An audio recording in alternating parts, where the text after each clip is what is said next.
do you really start after such a long, elaborate introduction? Thank you, Dr. Sinha. It was very kind of you. I really appreciate that. So, पूज्य स्वामी जी और श्रद्धेय आचार्य जी की सूक्ष्म उपस्थिति को प्रणाम करते हुए मैं आपके सामने हूँ और सब विद्वान जनों को मेरा सादर नमस्कार और जितने भी छात्र हैं स्पेशली उनको मेरा ज़्यादा सादर नमस्कार, क्योंकि मैं आपसे रिक्वेस्ट करूँगा कि अगले कुछ 30 से 35 मिनट आप अटेंशन बनाए रखें। हम थोड़ी सी तेज़ी के साथ कुछ डेटा के साथ जाएंगे और ऐसा हो सकता है कि बहुत कुछ आप मिस कर रहे हों, तो please feel free to ask questions. अगर सभापति महोदय अलाउ करें तो क्वेश्चंस बीच में भी ले पाएंगे, नहीं तो बाद में भी ले पाएंगे। तो मैं जैसे मुझे आज अभी पता लगा कि आज ये 8वां दिवस है इस पूरे कार्यक्रम का, और ये कार्यक्रम एक बहुत ही अच्छा समन्वय है पूरे अलग अलग चीज़ों को एक साथ लेकर चलने का।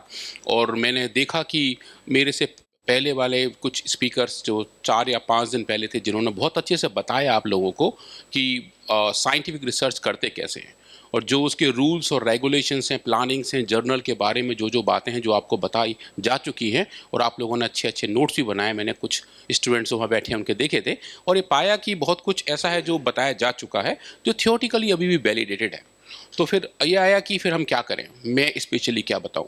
तो मुझे लगा कि चूंकि मैं एक प्रैक्टिकल साइंटिस्ट हूं और मेरे जो कोर कॉम्पिटेंसी है वो एक्सपेरिमेंटल साइंसेज हैं, तो क्यों ना हम एक छोटी सी स्टोरी बताएं, एक कहानी बताएं, और कहानी के साथ साथ जो भी साइंटिफिक रिसर्च के माइलस्टोन्स हैं उनके बारे में थोड़ा डिस्कस करें और हर चीज़ का छोटा छोटा एग्जाम्पल दें। एक कहानी बताएं कि ये हमने ऐसे किया और हमें ऐसे करना चाहिए और ये इसका एग्जाम्पल है। तो साइंटिफिक हाइपोथेसिस जनरेशन से लेके रिजल्ट और फाइनल कंक्लूजन और थ्योरम तक के जनरेशन का पूरा जो एक पाथवे है कि हम उसको एग्जाम्पल के साथ बता सकते हैं। तो ऐसा मैंने सोचा और सोचा कि एक कहानी बताई जाए। और हमेशा जैसा कि होता है कि हर एक कहानी में एक हीरो होता है, आज की कहानी में भी एक हीरो है और वो हीरो है कोरोनिल, जो आप सब लोग जानते हैं, पहचानते हैं, उसके बारे में आपने सुना है। तो उस पूरी कहानी में कोरोनिल कैसे फिट होता है उसके बारे में थोड़ा सा जानेंगे। और मैं आगे जब कुछ जो बताऊंगा उसमें 2 चीज़ मैं कहना चाह रहा हूँ। एक तो ये कि मैं थोड़ा तेज़ बोलता हूँ, तो अगर मुझसे कुछ मिस हो जाए तो प्लीज़ अपने हाथ रेस कीजिए, मैं दोबारा आपको बताऊंगा। और दूसरा ये कि आप अगली कुछ स्लाइड्स में बहुत सारा साइंटिफिक डेटा देखेंगे। मैं आपसे ये एक्सपेक्ट करता हूँ कि आप सब कुछ डेटा नहीं समझ पाएंगे, आपको समझने की ज़रूरत भी नहीं है। आपको सिर्फ ये देखना है कि जो एक साइंटिफिक क्वेरी है, जो रिसर्च की एक क्वेरी है, उसका जवाब किस तरीके से दिया जा सकता है और वो फाइनली लिटिमेट तरीके से एक आंसर को जनरेट कर सकता है। तो अभी जो एक्सपेक्टेशंस है वो ये है कि आप फोकस रखेंगे क्वेश्चंस पे और उनके आंसर्स पे। अगर आप डेटा को भी फॉलो कर लेते हैं उससे अच्छा कुछ नहीं हो सकता। तो अगर कुछ लगे बहुत हैवी डेटा स्लाइड्स हैं तो आप थोड़े अपने आप को अटैच करके रहिए, और कुछ होएगा तो हम आगे और भी डिस्कस करेंगे। सो आज का मेरा टाइटल है how to conduct a scientific research and तो the hero of the story is Coronil. और ये सब रिसर्च पूरी एक पीआरआई की टीम ने की है। 8 या 9 महीने का काम है जो मैं आपको आज सब बताऊंगा। तो अकेले कुछ कर पाना बहुत पॉसिबल नहीं होता है और ये सब टीम वर्क है। और चूंकि हम बहुत कुछ टीम के बारे में आगे बताएंगे, तो आप सबसे एक छोटा सा रिक्वेस्ट है कि उस पूरी टीम के सम्मान में एक बार ताली बजा लेते हैं।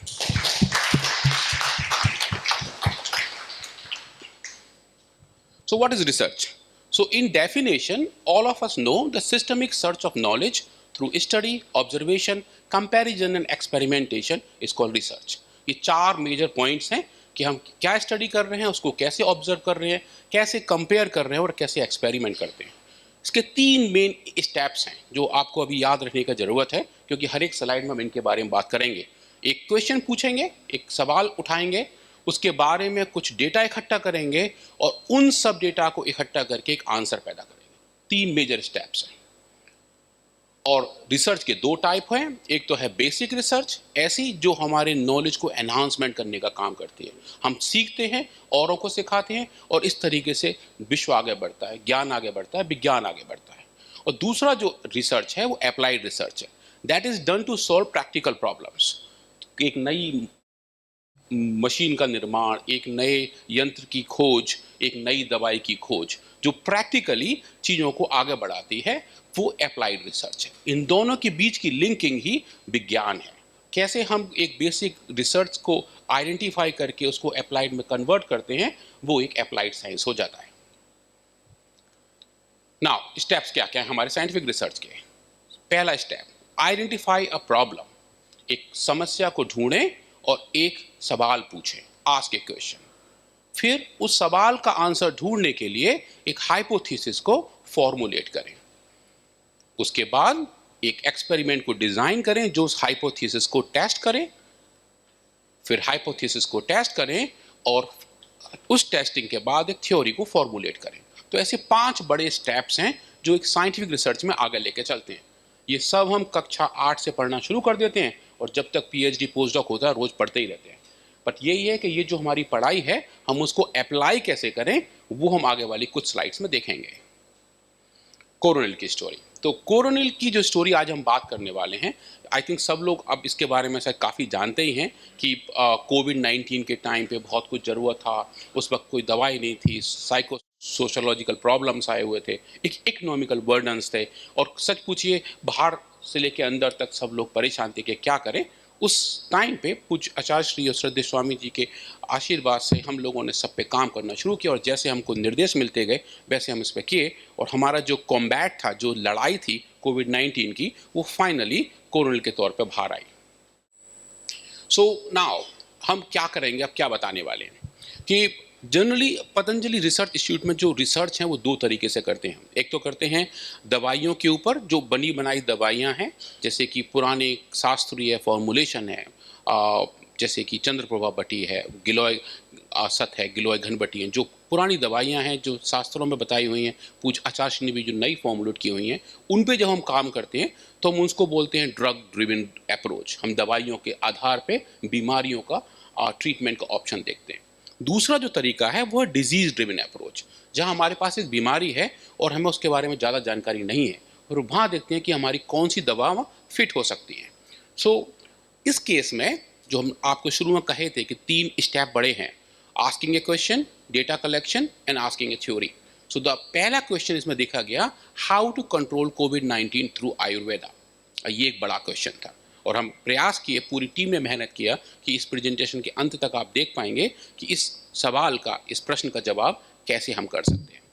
तो research has been done by doing a data collection और दुनिया भर के मेथड यूज़ किए, इन सिलिको बायोलॉजी से लेके wet lab experiment, chemistry, microbiology, preclinical research, toxicology and in vivo biology. इन सब के बारे में थोड़ा थोड़ा हम आगे स्लाइड्स में देखेंगे।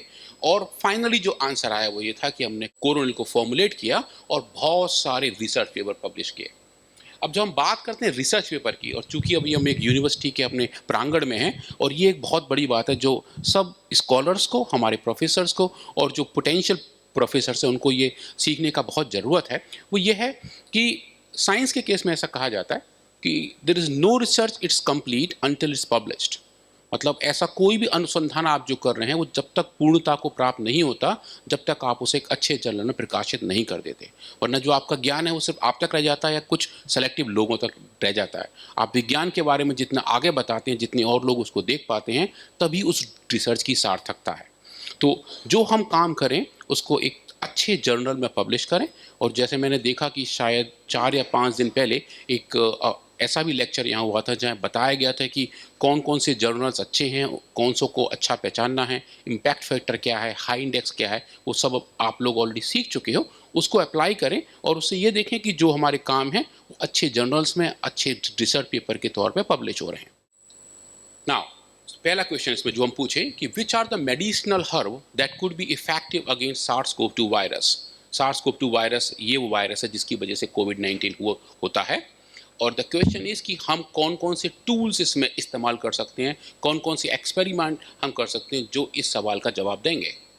तो सबसे पहला एक्सपेरिमेंट जो किया जा सकता है वो इन सिलिको बायोलॉजी। तो इन सिलिको बायोलॉजी में हम क्या करते हैं, ये बहुत सिंपल सी चीज़ है, ये सब काम कंप्यूटर में किए जाते हैं। आपके पास कुछ मॉडल्स होते हैं, कुछ स्ट्रक्चर्स होते हैं ऐसे प्रोटीन्स के जो आपस में इंटरेक्ट करते हैं, जिसकी वजह से बीमारियां फैलती हैं या बीमारियां कंट्रोल होती हैं।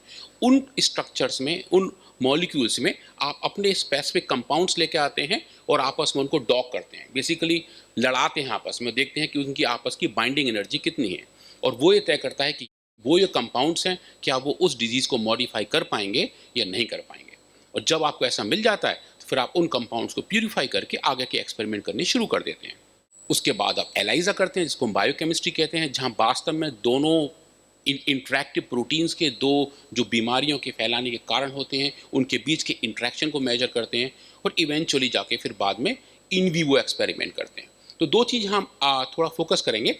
एक तो कुछ काम जो हम सेल्स के अंदर करते हैं या मॉलिक्यूल के साथ करते हैं उनको हम इन विट्रो बायोलॉजी कहते हैं, क्योंकि वो एक इंडिविजुअल से या एक ऑर्गेनिज्म के शरीर के बाहर हो रहे होते हैं, उनको इन विट्रो कहते हैं। और जो काम एक पूरे इंटैक्ट ऑर्गेनिज्म के अंदर होते हैं, चूहों के अंदर, ज़ीब्रा फिश के अंदर, इवन आदमियों के अंदर, इंसानों के अंदर किए गए एक्सपेरिमेंट को हम इन वीवो बायोलॉजी कहते हैं। तो इन वीवो बायोलॉजी वास्तव में एक प्रूफ ऑफ कॉन्सेप्ट होता है कि जो भी आप रिसर्च कर रहे हैं क्या वो वास्तव में एक बीमारी को मॉडिफाई कर पाएगा या नहीं। तो वो इन वीवो बायोलॉजी भी इसी क्वेश्चन को आंसर करने के लिए यूज़ की गई। नाउ ये जो आप देख रहे हैं थोड़े से कॉम्प्लेक्स लगेंगे आपको, जो मैं आपको शुरू में कहा था कि काफ़ी कुछ डेटा दिखेगा, उसकी शुरुआत यहाँ से हो रही है। आप जो ऊपर देख पा रहे हैं ये SARS-CoV-2 वायरस के प्रोटीन है, और जो हमारे सेल्स के अंदर एक रिसेप्टर होता है, इसको बोलते हैं ACE2, जिसको acetyl this is angiotensin converting enzyme 2। ये एक तरीके से गेट कीपर प्रोटीन होता है जो हमारे होस्ट सेल्स हैं, हमारे लंग्स की जो अच्छी वाली सेल्स हैं, इनके सरफेस के ऊपर ये प्रोटीन प्रेजेंट रहता है। और SARS-CoV-2 की जो स्पाइक प्रोटीन है ये वहाँ एंगेज होता है और उस एंगेजमेंट के बाद से ही वो सेल्स के अंदर एंट्री करता है। तो ये आप ये समझिए कि एक तरीके से जो हमारे कक्ष के दरवाजे हैं, ये कक्ष के दरवाजे हैं H2 प्रोटीन, और जो कोई भी आगंतुक उधर से आएगा वो है आपका स्पाइक प्रोटीन। तो इस कक्ष में एंटर करने के लिए इन्हीं दरवाजों के थ्रू एंटर किया जा सकता है। तो अगर हमें किसी भी आगंतुक की जिसकी ज़रूरत ना हो अंदर आने से रोकना है तो हमें सिर्फ इन दरवाजों को बंद करना होगा। इसी हाइपोथेसिस के साथ हमने देखा कि क्या हमारे पास कुछ ऐसे पौधे हैं जिनके अंदर ऐसे कंपाउंड हैं जो इन दरवाजों को बंद कर सकते हैं, और वो दरवाजे बंद करने का तरीका क्या हो सकता है। तो हमने देखा कि अश्वगंधा जो एक वेरी वेल नोन प्लांट है, उसके अंदर एक कंपाउंड है विदिनोन, वो इस इंट्रैक्शन को बंद करता है। टीनोकॉर्टिसाइड गिलोय के अंदर पाया जाता है, वो इंट्रैक्शन को बंद करता है। और तुलसी के अंदर एक कंपाउंड स्कल्ट्रीन, वो एक्चुअली अंदर के वायरल रिप्लिकेशन को भी कंट्रोल करता है। तो ऐसा दिखा कि इन तीनों कंपाउंड्स की वजह से कुछ ना कुछ हम वायरस पे काम कर पाएंगे। ये रिसर्च हमने शुरू की थी जनवरी 2020 में, जब भारत में कोविड का पहला केस भी नहीं आया था। तो ये जो फोर साइटेडनेस है, जो डायरेक्शंस हैं, वो श्रद्धेय स्वामी जी ये पूछ आचार्य से हमें समय से पहले मिल जाते हैं, क्योंकि उस वक्त तब लग रहा था कि चाइना में ये बीमारी जोर से फैल रही है, इंडिया में कब तक आएगी। कुछ एक्सपर्ट कह रहे थे कि शायद कभी आएगी नहीं, और आएगी तो शायद उतनी दुखी नहीं करेगी। पर आचार्य का कहना था कि हमें इसके लिए तैयार रहने की ज़रूरत है।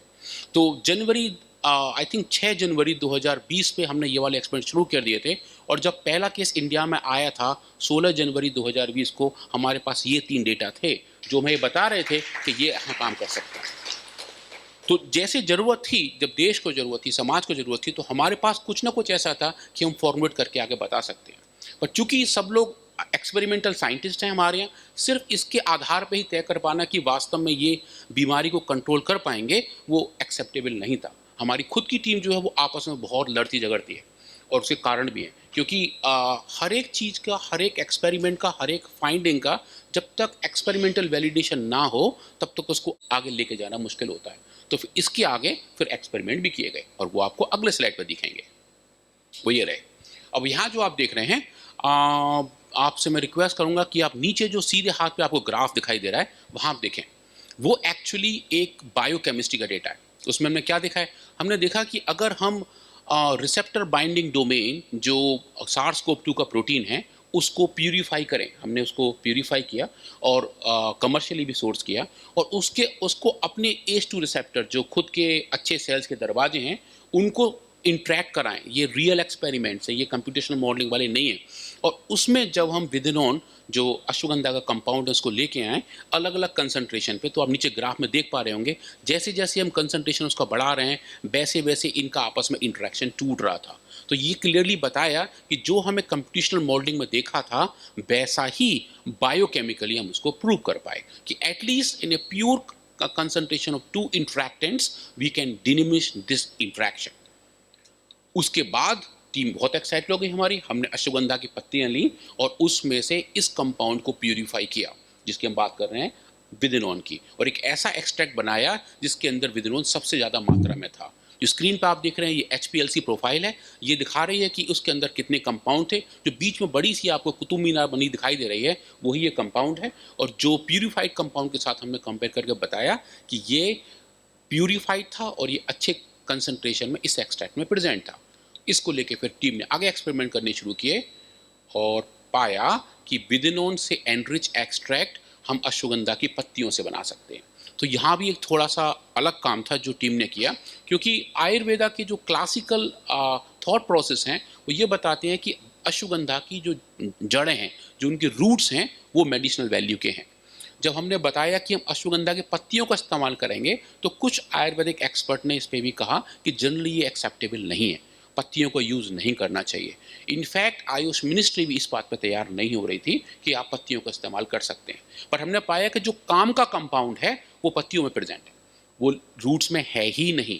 भगवान ने उसको ऐसा ही बनाया हुआ है कि पत्तियों में प्रेजेंट है। तो हमने फिर पत्तियों को, एक्चुअली पत्तियों की जगह पूरे पौधे को, होल प्लांट को लेके उसको प्रोसेस किया और एक ऐसा एक्सट्रैक्ट बनाया जिसमें ये वाला काम का कंपाउंड प्रेजेंट था। और इसको लेके हमने आगे बहुत सारे एक्सपेरिमेंट किए और दिखाया कि वास्तव में इस एक्सट्रैक्ट से हम कोविड वायरस को कंट्रोल कर सकते हैं। वो अब अभी आप आगे देखेंगे। अब ये एक्सपेरिमेंट हमने किए ज़ीब्रा फिश के अंदर।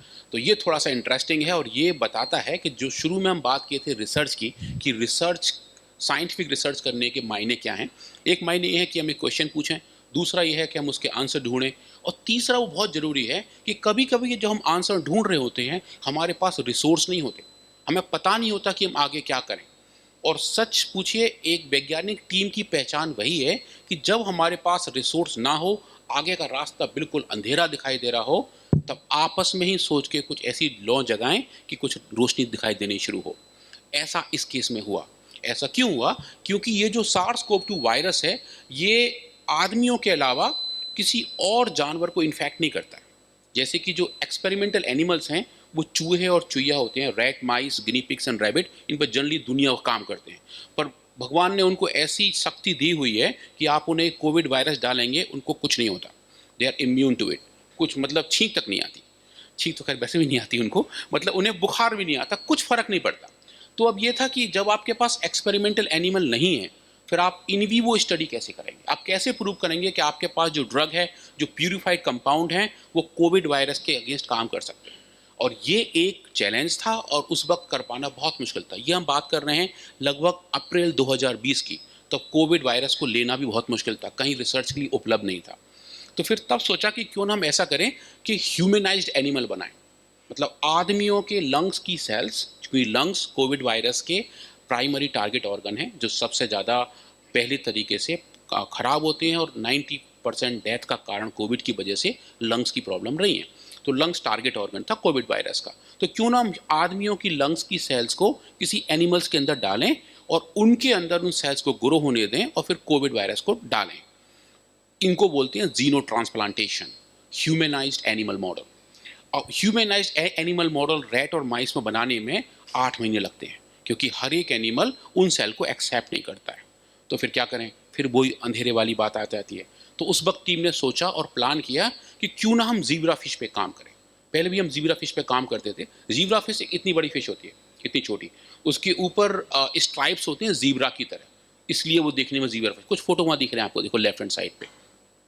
तो और ये बड़ा अच्छे से स्विम करती है और इजीली अवेलेबल है और एक्सेप्टेबल मॉडल है बायोलॉजिकल रिसर्च के लिए।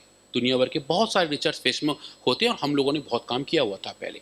अब एक प्रॉब्लम ये है कि फिश चूंकि पानी में रहने वाली एनिमल है, वो लोग ब्रेथ नहीं करते, मतलब वो सांस नहीं लेते, उन पर भगवान ने लंग्स बनाए ही नहीं है। तो फिर अब जब उनमें लंग्स नहीं है तो फिर लंग्स की सेल्स कहाँ ट्रांसप्लांट करेंगे और कहाँ रिसर्च करेंगे? तो फिर अगर दोबारा उनके अंदर जाकर देखा तो पाया कि इनके अंदर एक छोटा सा बैग होता है जिसको बोलते हैं स्विम ब्लैडर। और उसका काम क्या होता है? मछली उसका इस्तेमाल करती है ऊपर नीचे जाने के लिए, बायोन्सी के लिए यूज़ करते हैं। अगर हवा ज़्यादा हो उसके अंदर तो मछली हल्की हो जाएगी, ऊपर चली जाएगी, और हवा निकाल देगी, भारी होगी, नीचे आ जाएगी। तो उसके स्विमिंग की तरह काम करते हैं, जैसा कि पनडुब्बी में होता है। अब वो जो स्विम ब्लैडर है वो एयर सैक है, मतलब कि एक ऐसा थैला है जिसमें हवा भरी हुई है। और हमारे लंग्स भी ऐसे थैले होते हैं जिनके अंदर हवा भरी हुई है, जहाँ गैसियस एक्सचेंज पॉसिबल है। तो थॉट ठीक है, ये ट्राई करते हैं।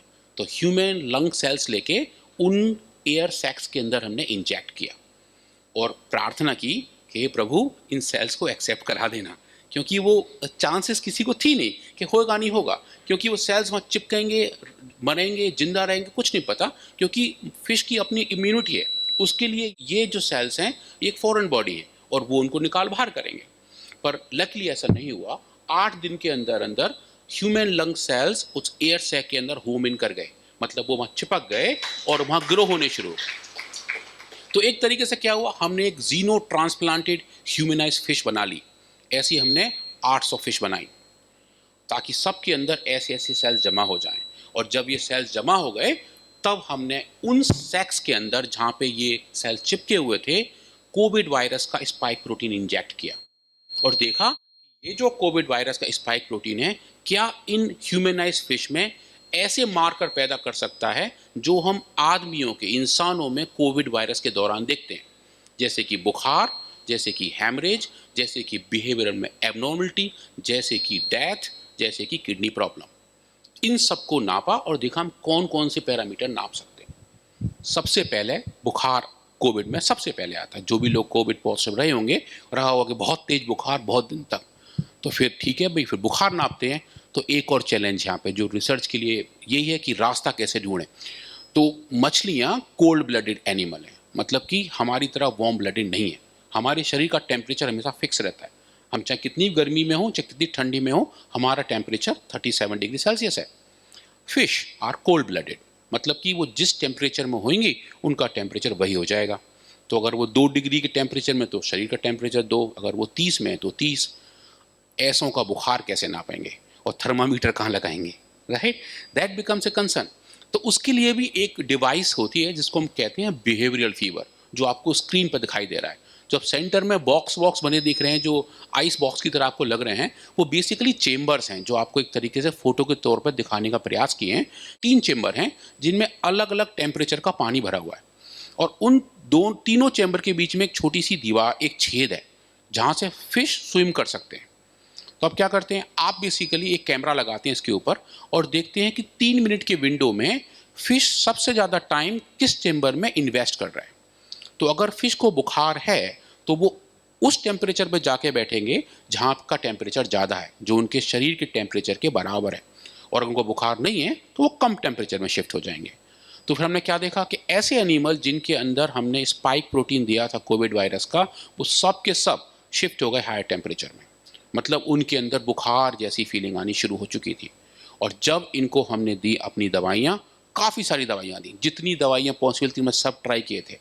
अभी इस स्लाइड में आप देख रहे हैं अश्वगंधा के एक्सट्रैक्ट के बारे में। तो जो अश्वगंधा का एनरिच एक्सट्रैक्ट जो पत्तियों से निकाला था, जिसके अंदर विदनॉन प्रेजेंट था, जब वो दिया तो वो मछलियाँ वापस माइग्रेट हो गई जहाँ पे टेम्परेचर नहीं था। और ये फाइंडिंग हमने पाई डोज डिपेंडेंट तरीके से, मतलब कि जब हमने कम एक्सट्रैक्ट दिया तो कम मछलियाँ शिफ्ट हुई या कम देर को आई, और जब ज़्यादा दिया जो ह्यूमन डोज के बराबर था तो लगभग सभी की सभी मछलियाँ शिफ्ट हो गई थी। तो दैट शोज़ कि बिहेवियरल तरीके से मछलियों का बुखार नापा जा सकता है और उन बुखार को आप दवाइयों के तरीके से कम कर सकते हैं। तो हमारा पहला फाइंडिंग था जो बताया कि हाँ, हमारे पास एक तरीका है कि हम कोविड के जो बुखार को एटलीस्ट कंट्रोल कर सकते हैं अश्वगंधा से। और ये सच पूछिए, ये विश्व का एक पहला डेटा था। हाँ बहन जी बताइए। सर मैं ये पूछ रही थी, ये जो बॉक्सेज आपने दिखाए हैं, तो आपने बताया कि एक में ठंडा पानी, एक में गर्म, और बीच में जाने का स्थान है। तो वो जो स्थान है उसमें तो सारा पानी मिक्सअप एक जैसा हो जाएगा, तो गर्म ठंडा अलग कैसे रहेगा? हाँ, ये आपने बहुत अच्छा क्वेश्चन पूछा, बहुत बहुत धन्यवाद आपका। और एक्चुअली ये दीदी जी के लिए अच्छी ताली बजानी चाहिए क्योंकि मैं बताना भूल गया था। जो आप देख रहे हैं, जो 3 बॉक्सेज हैं जिनमें 3 टेम्परेचर हैं, उनके साइड में एक एक बॉक्स और भी है। तो जो लेफ्ट हैंड साइड वाला है वो कूलर है जिसका काम पानी को ठंडा करना है, और जो राइट हैंड साइड वाला है वो हीटर है।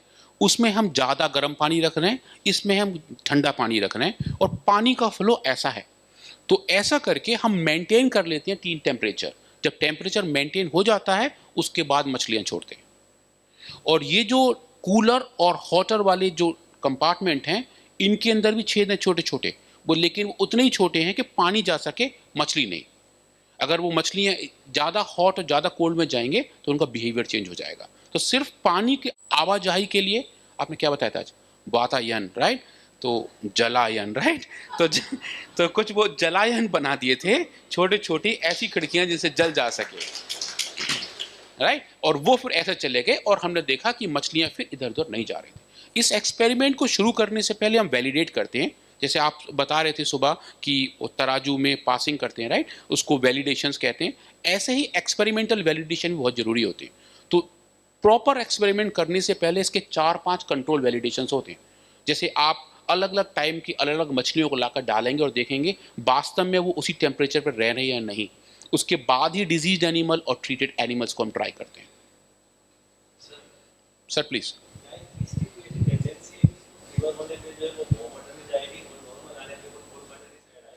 हाँ, ये फिश का ऐसा बिहेवियर है, ये इसका ऐसा बिहेवियर है कि अगर उसके शरीर का तापमान ज़्यादा है तो वो उस तापमान को ढूंढेगी जो उसके शरीर के तापमान के बराबर हो या उसके समकक्ष हो। फिजिकल प्रॉपर्टी हर एक कोल्ड ब्लडेड एनिमल की ऐसी है। ऐसा आप मेढकों में भी देखते हो, जब बहुत ठंड हो जाती है तो आपको मेढक तालाब में नहीं मिलते। कहाँ मिलते हैं? कीचड़ में गहरे घुसे हुए, हाइबरनेशन करते हुए, क्योंकि बहुत बहुत ठंड में उनको कंट्रोल नहीं होता। तो इसलिए बहुत गर्मियों में, बहुत ठंड में वो ज़मीन के अंदर रहते हैं घुसे हुए, बरसात ऋतु में बाहर आते हैं क्योंकि वो ही उनके लिए टाइम कंड्यूसिव है। तो जितने कोल्ड ब्लडेड एनिमल्स हैं उनमें ऐसा बिहेवियर रिपोर्टेड है और वेरी वेल नोन है, वरना सर्वाइव नहीं कर सकते, राइट। But thank you.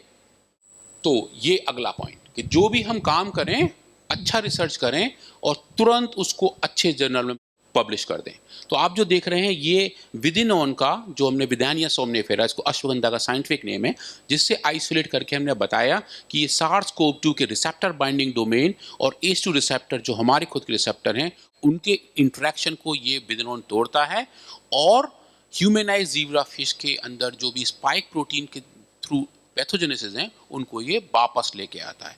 इस रिसर्च को हमने drug design development and therapy में तभी के तभी पब्लिश किया। ये एक अच्छा जर्नल है, इम्पैक्ट फैक्टर्स का लगभग 4 है और ये तुरंत के तुरंत लोगों ने एक्सेप्ट किया क्योंकि उस वक्त ये बहुत ही हॉट सब्जेक्ट था। उस वक्त कोविड के ऊपर रिसर्चेस बहुत रेयर थी क्योंकि लोग काम कर रहे थे। पर ये हमारा सौभाग्य है, स्वामी जी और आचार्य जी का आशीर्वाद है कि हमें उस वक्त जो भी रिसोर्स की ज़रूरत थी हमें सब मिली, क्योंकि ये सब रिएजेंट बहुत एक्सपेंसिव आते हैं। इन ये जो काम है फिश वाला वो हमने यहाँ हरिद्वार में नहीं किया था, ये काम चेन्नई में किया था, क्योंकि जो हमारी फैसिलिटी है हम जिनके साथ काम करते हैं फिश की वो चेन्नई में थी। उनको ट्रैक कर पाना, उस दौरान ट्रैवल करना भी रिस्की था। मैं एक बार गया था, देख के आए थे हम कैसे कर रहे हैं और वहाँ क्या कर रहे हैं। सेल्स हमने यहाँ से भेजे थे, कंपाउंड्स अपने यहाँ से भेजे थे, तो बहुत कुछ हुआ था। बट विद इन 3 मंथ्स हमारी पहली रिसर्च पब्लिश थी और ये सच पूछिए कोविड के ऊपर आयुर्वेदिक ड्रग का पहला पेपर था दुनिया में कहीं से, जो पतंजलि रिसर्च इंस्टीट्यूट में पब्लिश किया था। उसके बाद ऐसा ही हमने गिलोय में किया। आचार्य श्री को जो हमने बताया कि अश्वगंधा से अच्छे रिस्पॉन्स आ रहे हैं और आचार्य श्री की एक थोड़ी अंतर्दृष्टि बहुत दूर तक जाती है और वो बहुत इंट्यूटिवली बोलते हैं कि उनको लगता है ऐसा कि गिलोय में भी ऐसा होगा। और हमारे पहले 4 हिट गिलोय के ब्लैंक थे, हमें कुछ नहीं मिल रहा था। एंड उन्होंने कहा नहीं भाई आप थोड़ा सा और पुश करो और कंपाउंड देखो, ऐसे कंपाउंड देखो जो कम मात्रा में पाए जाते हैं। गिलोय में जो मेन कंपाउंड है जो आप देख रहे हैं पीक पे, कार्डियोफोलियोसाइड, मैग्नेफ्लोरेन, बीटा एडाइसोन, पामिटिन, ये बड़े कंपाउंड हैं जो खूब सारे मिल जाते हैं। इनकी हिट बहुत कम आ रही थी, हम देख नहीं पा रहे थे कोविड में काम करेंगे नहीं करेंगे।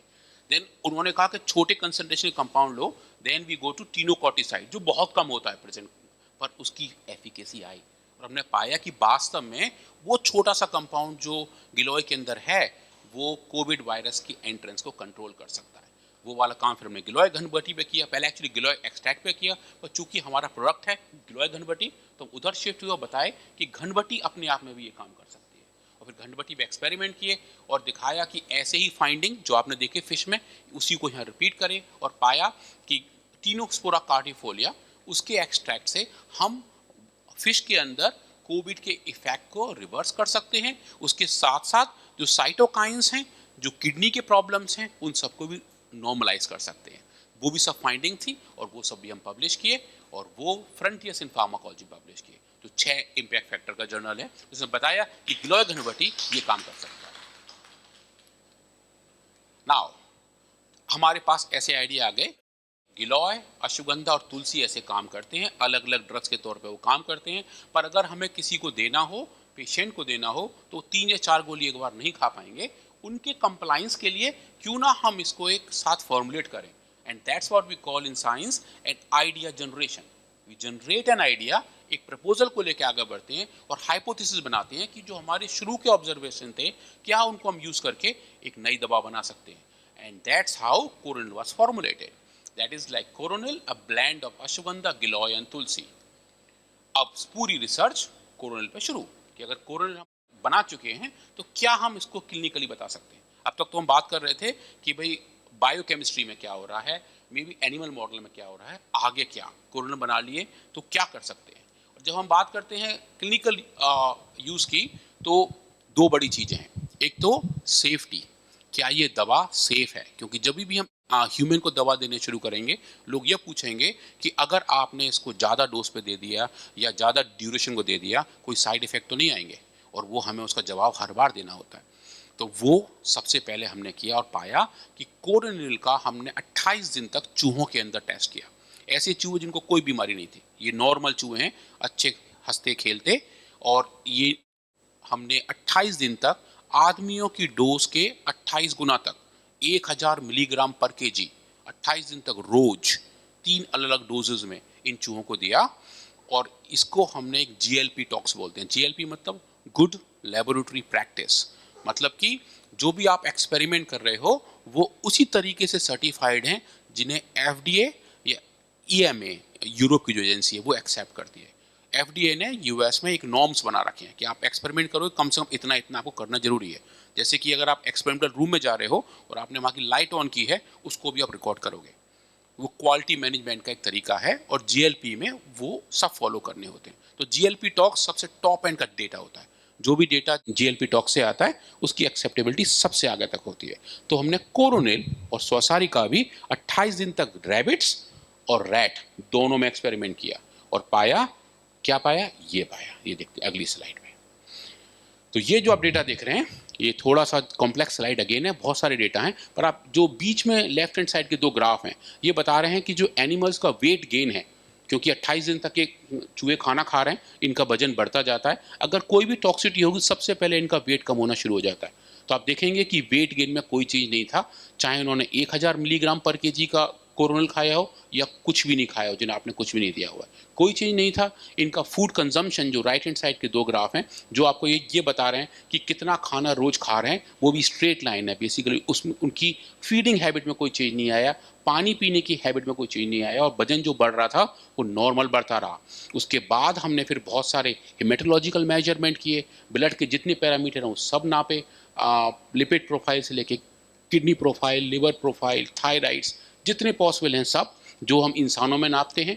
उसके बाद ब्लड बायोकेमिस्ट्री किए, दुनिया भर के सेल्स जो खून के अंदर है उनके बारे में, और यूरिन के क्वालिटेटिव पैरामीटर्स किए कि वहाँ कुछ चेंज तो नहीं आ रहे हैं। और वो पाए कि हमें किसी भी पैरामीटर में कोई भी चेंज नहीं पाया गया, और no effect dose was adjusted as 1000 milligram per KG per day, मतलब 1000 मिलीग्राम पर केजी अगर आप चूहे को दे रहे हैं रोज, उसके अंदर कोई साइड इफेक्ट नहीं आता है।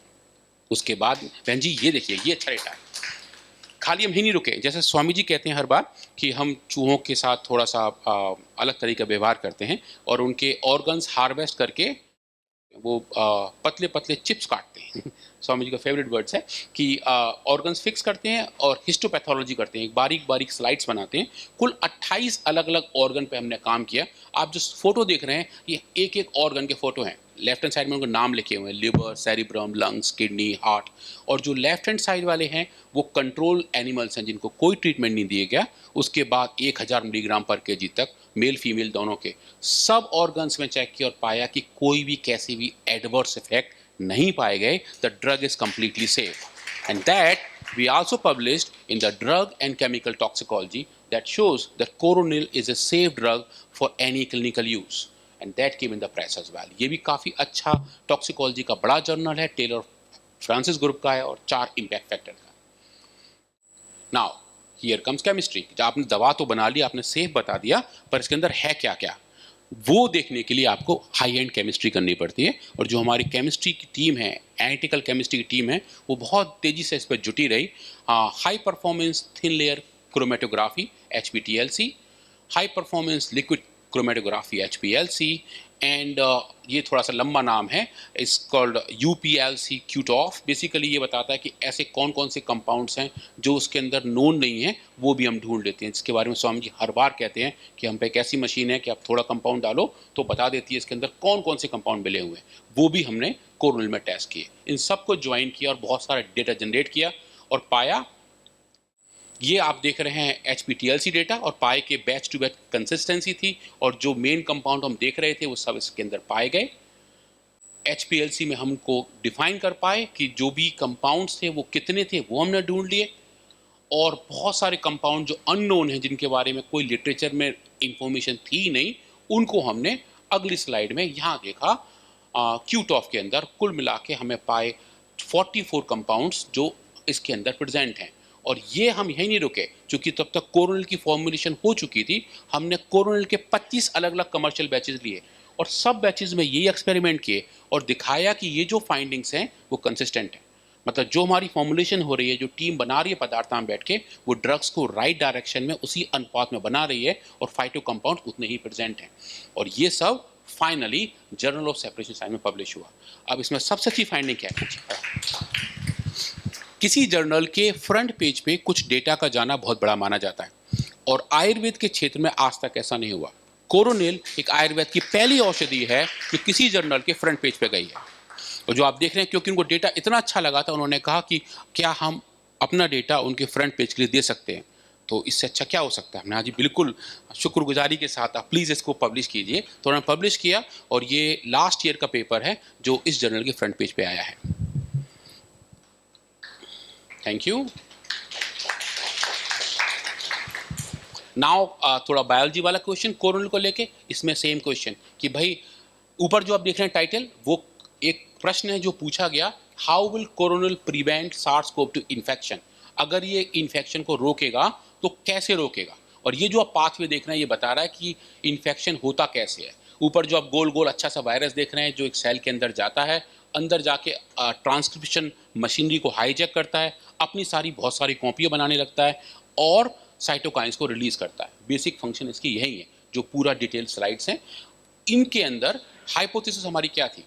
जो हमने एक हाइपोथेसिस बनाई कि कोरोनिल इन तीनों स्टेजेस में, जो एक viral replication, meta adaptive immune response and high and acute respiratory distress syndrome, इन तीनों में कहीं भी कोरोनिल काम कर सकता है। क्योंकि हमें तब तक पता नहीं था कि कहाँ काम कर सकता है। उस हाइपोथेसिस टेस्ट करने के लिए हमने बहुत सारे एक्सपेरिमेंट किए, और वो एक्सपेरिमेंट ये रहे। उनके लिए टेक्निक कौन सी यूज़ रही, वो ये रही। एलाइजा किया बायोकेमिस्ट्री के थ्रू, सूडो वायरस बना के उसकी एंट्री की, और फिश वाला एक्सपेरिमेंट भी किया। इन विट्रो बायोलॉजी, जैसे मैंने कहा, जो आप एक ऑर्गेनिज्म के बाहर काम कर रहे हो इन विट्रो, और जो सेल्स के अंदर के बाहर आप एक एनिमल में काम कर रहे हो इन विवो। अब जैसा एक अच्छी सी स्टोरी आपने फिश के बारे में सुनी, वैसी एक स्टोरी सूडो वायरल एंट्री को लेके है, और वो भी मैं थोड़ा आपको बताता हूँ। तो वो भी एक थोड़ा चैलेंज है, और रिसर्च के लिए ऐसे चैलेंजेस बहुत कॉमन है। मेरे जो पोस्ट डॉक गाइड हैं बाबरा एलिक, जिनके सामने पोस्ट डॉक किया, वो एक बात बड़ा अच्छी कहती थी। उनका कहना बड़ा सही था। उनका कहना था कि अगर आप रिसर्च कर रहे हो और आपके सब एक्सपेरिमेंट काम कर रहे हैं, तो बेसिकली आप कुछ रिसर्च नहीं कर रहे।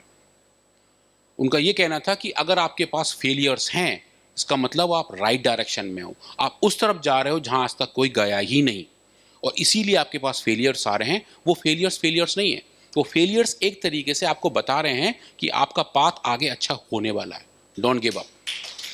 और ये बड़ा अच्छी सी बात थी, और उसका एग्जाम्पल ये रहा जो हम बात कर रहे हैं सूडो वायरल एंट्री की। अब जैसे अगर हम देख रहे हैं कि वायरस की एंट्री सेल के अंदर हो रही है, उसको नापने के लिए हमें एक पूरा वायरस चाहिए, तभी तो नापेंगे। जैसे दरवाजे के अंदर कोई आ रहा है, कोई आंख तुक चाहिए ना आने के लिए। अब हम वायरस पे काम कैसे करें? जब ये एक्सपेरिमेंट कर रहे थे, तब वायरस पार्टिकल को देखना ही रिस्क था, कहीं देखते से ना हो जाए। हैंडल करना तो बहुत बड़ी बात थी। रिसर्च के लिए वायरस पार्टिकल कहीं मिल नहीं रहे थे, क्योंकि जब आप इंसानी ट्रांसफ़र नहीं कर रहे हैं तो वायरस कैसे ट्रांसफ़र करेंगे? सब फ्लाइट्स बंद हैं। और इंडिया में जहाँ भी वायरस आइसोलेट हुए थे, वो हाई डिग्री ऑफ सिक्योरिटी में रखे हुए थे, क्योंकि ये वायरस के अपने प्रॉब्लम भी हैं। तो इनको आपको बायो सेफ्टी लेवल 3 या 4 में हैंडल करना होता है, और पूरा स्पेस सूट पहन के इनको हैंडल करते हैं आप। जो साइंटिस्ट काम कर रहे होते हैं वो 10-10 दिन तक घर नहीं जाते, और बहुत ही अलग टाइप के कपड़े पहने रहते हैं। कुछ साइंटिस्ट को भी इन्फेक्शन हो गया था जो उनको हैंडल कर रहे थे यूएस में। फिर हम यहाँ कैसे काम करें? हम आयुर्वेद में काम करते हैं, जो मॉडर्न साइंस वाले लोग हैं उन्हें लगता है कि हम उस लेवल का काम नहीं करते जिस लेवल का वो करते हैं। उनके अंदर अपनी सूडो सुपीरियरिटी वाली फीलिंग रहती है कि साहब हम ही हैं। तो अच्छी बात है, उनको प्रणाम है, बिल्कुल उसमें कोई दिक्कत नहीं है। पर ये था कि हम फिर यहाँ क्या करें, हमें भी तो काम करना ही था। तब इसमें थोड़ा सा हमने अलग तरीके से चीज़ों को सोचा, और इसका बहुत बड़ा श्रेय हमारी माइक्रोबायोलॉजी की हेड है डॉक्टर स्वाति हल्दर जी, उनको जाता है। तो एक बार उनके लिए ताली बजा लेते हैं। उन्होंने क्या किया, उन्होंने सोचा कि हम ऐसा कर सकते हैं कि हमारे पास कोविड वायरस नहीं है, पर कोविड वायरस के बाहर की स्पाइक प्रोटीन है जिसकी वजह से वो एंटर करता है, जिस पर हमने फिश पे काम किया हुआ था। पूरा इंटैक्ट वायरस नहीं है। तो हम क्यों ऐसा करें कि कोई और वायरस पकड़ें जो ह्यूमन वायरस है पर जो इन्फेक्टिव नहीं है। ऐसे बहुत सारे वायरस हैं, वायरस का बड़ा कुनबा है, कुछ 6-7 हज़ार टाइप के वायरस हैं जो दुनिया में एग्जिस्ट करते हैं। कोविड भी उनमें से एक है। आरएनए वायरस है, इसके अंदर आरएनए होता है, डीएनए नहीं होता। तो ऐसा कोई हम एक आरएनए वायरस पकड़ें, उसको हम जेनेटिकली मॉडिफाई करें, एक जेनेटिक इंजीनियरिंग करें, वायरस को तोड़ें, उसके अंदर अपने मतलब के जीन्स डालें और उसके बाहर सार्स कोव 2 वायरस की बाहर की कोटिंग कर दें। ऐसे करके हमने क्या किया, जो अंदर का उसका खोल है वो दूसरे वायरस का है, पर बाहर जो सरफेस पे प्रोटीन्स हैं वो सार्स कोव 2 वायरस के। अगर हम ऐसा बना लेंगे तो एक वो सूडो नकली कोविड वायरस तैयार हो जाएगा, पर उसकी एंट्री का मैकेनिज्म वही होगा जो असली कोविड वायरस का होता। इस हाइपोथेसिस के साथ उन्होंने इस पर रिसर्च करना शुरू किया, और उसके लिए बहुत सारे रिएजेंट की जरूरत पड़ती है, क्योंकि वायरस दिखता तो है नहीं कि साहब ये रहा वायरस, इसका ढक्कन हटा के एक और लगा लें। आपको मॉडिफाई करना पड़ता है, और चूंकि ये वायरस डेड पार्टिकल्स हैं, ये हमारे नॉर्मल सेल की तरह जिंदा नहीं रहते। इनको जिंदा रहने के लिए एक सेल चाहिए, एक होस्ट चाहिए। तो ये होस्ट के अंदर जाएंगे, मल्टीप्लाई होंगे, तभी आप और बना सकते हो। तो ह्यूमन किडनी सेल्स का इस्तेमाल करके हमने उन सूडो वायरस को जनरेट किया जिनके ऊपर हमने सार्स कोव 2 वायरस की कोटिंग कर दी थी। और वो Covid virus, pseudo Covid virus, एक अच्छे टूल, एक अच्छे हथियार की तरह हमारे लिए उपलब्ध थे, जिनको हमने यूज करके बताया कि उनकी एंट्री सेल्स के अंदर कोरोनल कंट्रोल करता है। और वो फाइंडिंग अगली स्लाइड में दिखाते हैं आपको। ये देखते हैं। अच्छा, उससे उससे पहले एक और चीज़ देखते हैं। सूडो वायरस में थोड़ा बाद में आएंगे, ये चीज़ बड़ा अच्छी सी थी, ये भी बड़ा अच्छा है। ये हैं, जब हम बात कर रहे थे, ये एक्सपेरिमेंट है हमारे मार्च से लेके अप्रैल 2020 के, जब इंडिया में सिर्फ एक ही टाइप का कोविड वायरस था। वो जो म्यूटेंट्स की बात कर रहे हैं वो बाद में आने शुरू हुए थे कि कितने सारे म्यूटेंट हैं। तब अफ्रीका में और यूके में 2 म्यूटेंट आ चुके थे, और लकीली उनके भी स्पाइक प्रोटीन कमर्शियली अवेलेबल थे। तो आचार्य ने कहा कि ये जो म्यूटेशन बाहर हो रहे हैं ना, वो इंडिया में भी होंगे। अच्छा, अच्छी बात है साहब, बिल्कुल उम्मीद है। तो बोले उन सबको भी मंगाओ। तो हमने फिर वो वाले म्यूटेंट कोविड वायरस के स्पाइक प्रोटीन मंगाए, और देखा क्या उनके अंदर का जो इंट्रैक्शन है, क्या वो भी कोरोनल कंट्रोल कर सकता है। सिर्फ एक वाइल्ड टाइप नहीं, 2 और म्यूटेंट मंगाए, और देखा कि क्या वो डोज डिपेंडेंट तरीके से कोरोनल मॉडिफाई करेगा। और जो आप स्क्रीन पर देख रहे हैं, जो 3 आपको ग्राफ देख रहे हैं, तीनों अलग अलग म्यूटेंट्स के हैं, और हर एक म्यूटेंट का, कोविड वायरस के म्यूटेंट का इंट्रैक्शन सार्स कोव 2 के उस म्यूटेंट का ACE2 के साथ डोज डिपेंडेंट तरीके से कोरोनल ने बंद किया। और ये अच्छा फाइंडिंग था, क्योंकि ये थोड़ा सा वक्त से पहले था। इंडिया उस वक्त तैयार भी नहीं थे कि हमारे पास ऐसे म्यूटेशंस आएंगे, पर हमारे पास डेटा था, वो ये बता रहा था कि अगर आएंगे तो कोरोनल को झेल लेगा। ये आप यहाँ देख रहे हैं कि ये म्यूटेंट्स हैं, ऐसे कोरोनल ने इनको कैसे कंट्रोल किया। उसके बाद अगर हम इन्हीं म्यूटेंट्स को ह्यूमन लंग सेल्स के ऊपर डालें, तो एक बड़ा क्लिनिकल मार्कर है जो पेशेंट्स में पाया गया, जो कोविड पॉजिटिव पेशेंट थे, वो ये था, उनके अंदर बहुत सारे साइटोकाइंस बढ़ जाते हैं। जैसे स्वामी जी भी कई बार कह रहे थे उस दौरान, साइटोकाइंस का तूफान। साइटोकाइंस एक तरीके के स्ट्रेस मॉलिक्यूल होते हैं जो एक सेल सिक्रीट करता है और सेल्स को बुलाने के लिए कि भाई मैं अभी प्रॉब्लम में हूँ, आप मेरी मदद करो। तो वो जो साइटोकाइंस हैं, उनका अगर ओवर सिक्रीशन हो तो उसकी वजह से भी लंग्स में दिक्कत आती है। तो अगर हम साइटोकाइंस का लेवल कम कर देते हैं तो बीमारी पे काबू पाया जा सकता है। और बहुत सारी दवाइयाँ जो मॉडर्न मेडिकल सिस्टम ने यूज़ की थी, वो एंटी इन्फ्लेमेटरी थी, उनका मेन काम साइटोकाइन को ही कंट्रोल करना था। तो उन्होंने उसको रीपोजिशन करके बताया कि हो सकता है ये दवाइयाँ वहाँ काम करें। उस तरीके से हमने भी देखा कि जब हम अलग अलग म्यूटेंट्स को ह्यूमन सेल्स के ऊपर डालते हैं तो क्या साइटोकाइंस का लेवल बढ़ता है। हाँ जी, बढ़ता है, सबको यहाँ बढ़ता दिख रहा था। और जब उनको कोरोनल से ट्रीट करते हैं तो क्या वो डोज डिपेंडेंट तरीके से कम होता है। और एग्जैक्टली ऐसा ही हुआ। जो 3 बड़े साइटोकाइंस हैं IL-6, TNF अल्फा और IL-1 बीटा, इन तीनों का सिक्रीशन कोरोनिल ने डोज डिपेंडेंट तरीके से कम किया, जो आपको नीचे बार के तौर पर दिखाई दे रहा है। और इन सब के बाद हम आगे लौट के अपने सूडो वायरस वाले एक्सपेरिमेंट में, यहाँ आप जो देख रहे हो सबसे ऊपर दिखाई दे रहे हैं सेल्स, वो ह्यूमन लंग सेल्स हैं।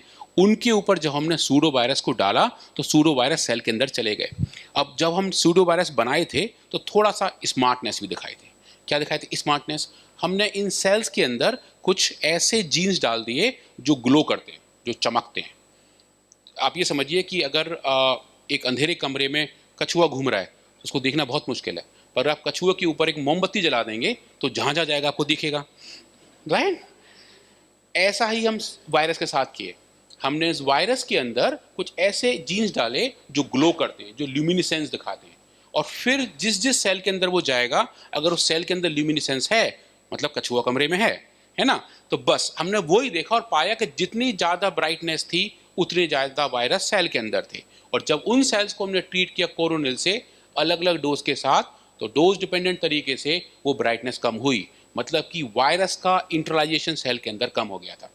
जो आपको सबसे नीचे जो गोल घेरा बना हुआ है, वो पिंक कलर के जो ग्राफ्स हैं वो दिखा रहे हैं कि कोरोनिल ने 1, 3 और 10 माइक्रोग्राम पर ml की कंसंट्रेशन पे इन वायरस का एंट्री बंद किया था। और ये बहन जी रियली एक पहला फाइंडिंग था जो कोई भी हर्बल ड्रग ये दिखा पा रही थी। उस वक्त ये बहुत चैलेंजिंग था ये दिखा पाना कि आप वायरस की एंट्री कंट्रोल कर रहे हो। और जैसा पहली वाली स्लाइड पर दिखाए थे हम कि स्पाइक प्रोटीन ने बहुत सारे साइटोकाइन पैदा किए थे, इस सूडो वायरस ने भी बहुत सारे साइटोकाइन पैदा किए। जो आपको राइट हैंड साइड में बार दिख रहे हैं खड़े हुए, ये तीनों साइटोकाइन वही हैं, IL-1 beta, TNF alpha and IL-6।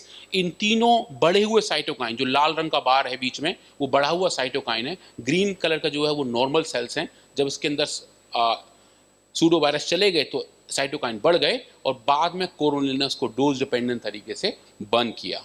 और ये सब फाइंडिंग फाइनली हमने पब्लिश किया जर्नल ऑफ इन्फ्लेमेशन रिसर्च में, जिसने ये बताया कि वास्तव में कोरोनिल ये काम करता है। और ये कोरोनिल के टाइटल के साथ हमारा पहला पेपर था। उस दौरान जो जितनी हमें हीट मिल रही थी IMA से और काफ़ी सारे लोगों से, उन सब के लिए इस पेपर ने सांत्वना का काम किया कि जो हम काम कर रहे हैं वो वैलिडेटेड है, एविडेंस बेस्ड है, और हम दिखा रहे हैं कि दवा काम कैसे कर रही है। इस लेवल की फाइंडिंग मॉडर्न मेडिसिन की ड्रग्स के साथ भी नहीं थी। जो बात कर रहे हैं रेमडेसिविर की, वो इस मॉडल में काम नहीं किया था।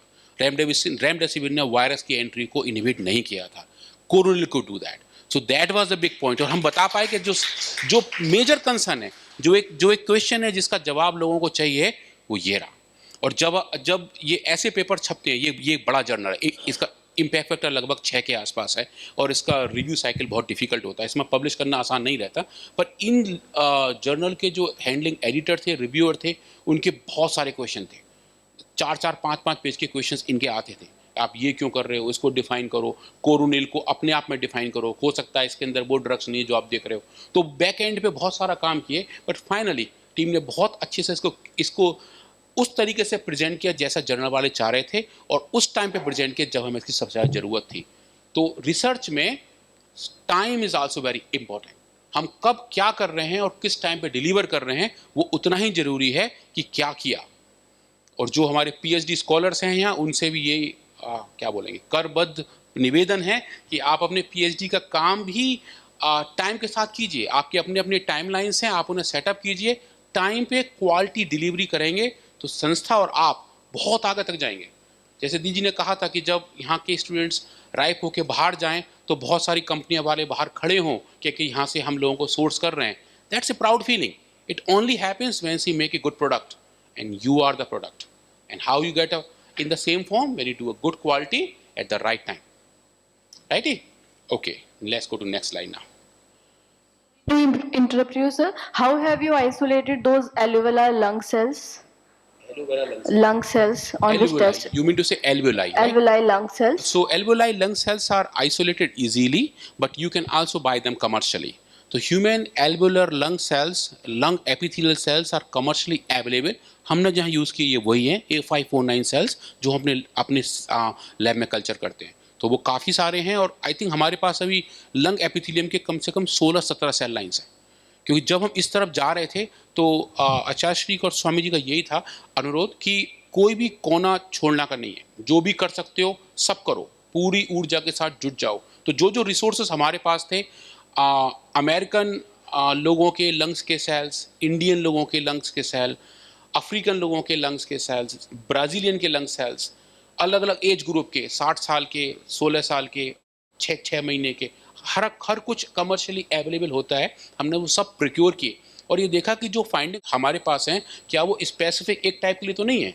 हमने दिखाया कि ऐसा नहीं है, ये हर तरफ काम कर रहे हैं। थोड़ा वेरिएंस है पर एटलीस्ट एफिकेसी लगभग बराबर आ रही है। एक प्रश्न और है सर, अभी जैसे आपने कहा था कि zebra fish, humanised zebra fish बनाई गई तो उसमें स्विम ब्लैडर्स के अंदर सेल्स को ट्रांसफॉर्म किया गया, तो नेचुरली जो उस फिश का स्विम ब्लैडर से रिलेटेड वर्क था वो कुछ इफेक्ट नहीं हुआ उससे, उसका फंक्शन? स्विम ब्लैडर का साइज ये मान के चलिए आप, होता होगा कितना मानिए, लगभग 8 mm के बराबर है, इतना मोटा, राइट। और जो सेल्स हैं, सेल्स का साइज है माइक्रोन्स में, मतलब एक सेल्स की लेयर लगाने के बाद भी इतनी जगह होगी कि वो अपना पूरा काम आराम से कर सकते हैं। अगर दिक्कत होता तो फिश सर्वाइव नहीं करती ना। जो 800 फिश बनाए हैं, दे वर नॉर्मल फॉर बिहेवियर। जैसे अभी बात कर रहे थे दीदी से कि हम वैलिडेशन करते हैं कि ह्यूमनाइज फिश जनरेशन में क्या उस प्रोसेस का कोई साइड इफेक्ट तो नहीं, वो सब नॉर्मल थे, उनके बायोलॉजिकल फंक्शन नॉर्मल थे, वो आराम से ब्रीड भी कर रहे थे।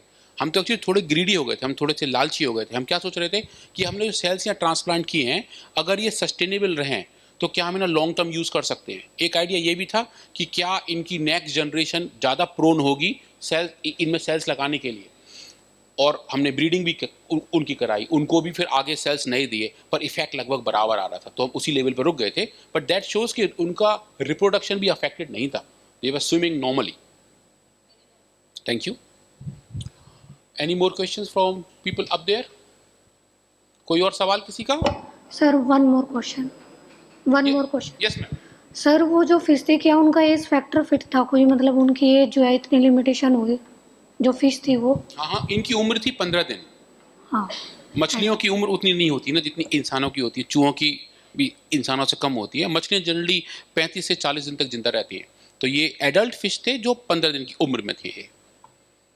तो अभी हम वापस वहीं आते हैं जहां हम बात कर रहे थे कोरोनिल के इफेक्ट के बारे में। हमने ये भी दिखाया कि कोरोनिल साइटोकाइन तूफान को कम करता है। एक साइटोकाइन का तूफान ऐसा होता है जो एक अलग टाइप के साइटोकाइन दूसरे वाले साइटोकाइन को बुलाना शुरू कर देते हैं। तो हमने वो भी देखा जिसको हम बोलते हैं साइक्लिक इवेंट, जिसकी वजह से ज़्यादा दिक्कत आती है कि अगर IL-6 को डालेंगे तो क्या IL-1 बीटा जल्दी आ जाएगा, या IL बीटा को डालेंगे तो IL-6 बढ़ जाएगा। उस केस में भी हमने पाया कि वास्तव में कोरोनिल डोज डिपेंडेंट तरीके से इनको भी कंट्रोल करता है। और उसके बाद we come back to the same zebra fish model, और इस ज़ीब्रा फिश मॉडल में भी हमने ट्राई किया कोरोनिल को। और आप जो क्वेश्चन पूछ रहे हैं कि ये जो आप सेंटर में देख रहे हैं ना, जो गोल गोल बने हुए हैं 3, ये एक्चुअली ह्यूमन लंग सेल्स हैं जो स्विम ब्लैडर के अंदर ट्रांसप्लांटेड हैं। जो बीच में 8 शेप दिखाई दे रहा है, ये स्विम ब्लैडर है पूरा, और इस स्विम ब्लैडर के अंदर ये जो आप गोल गोल देख रहे हो, इसी की ये मार्फोलॉजी है। ये जो डॉट्स हैं ये ह्यूमन लंग सेल्स हैं जो इसके अंदर अपना घर बना चुकी हैं, और हर एक गोले के अंदर जो सेल है वो ह्यूमन सेल्स हैं। ये नॉर्मल है जो लेफ्ट हैंड साइड में देख रहे हैं, इसमें कुछ सेल्स नहीं है, ये नॉर्मल पाए गए, ये ट्रांसप्लांटेड वन है। और जब हमने इनको कोरोनिल दिया तो उनकी क्या फाइंडिंग हुई, बहुत सारे इन्फ्लेमेटरी सेल्स वहाँ मूव इन कर गए, उनको हमने क्वांटिफाई किया और पता किया कि इन्फ्लेमेशन भी डोज डिपेंडेंट तरीके से वहाँ कम हुआ था। और ये सेम फाइंडिंग जो आपको पहले बताया था, इस बार कोरोनिल के साथ, अलग अलग डोज के साथ, और ये पाया कि वास्तव में फिश का बुखार भी कम हुआ। इस एक्सपेरिमेंट में हमने डेक्सामेथासोन जो एक स्टेरॉइड है जो मॉडर्न मेडिसिन में यूज़ किया जाता है, उसको भी इस्तेमाल किया, और ये देखा कि डेक्सामेथासोन का जो इफेक्ट है और कोरोनिल का जो इफेक्ट है वो कंपैरेबल था। जबकि डेक्सामेथासोन एक स्टेरॉइड है, उसके बहुत सारे साइड इफेक्ट हैं। Coronil safe, completely treatable drug है और उसका कोई भी साइड इफेक्ट नहीं है, वो भी सेम तरीके काम किया। बहन जी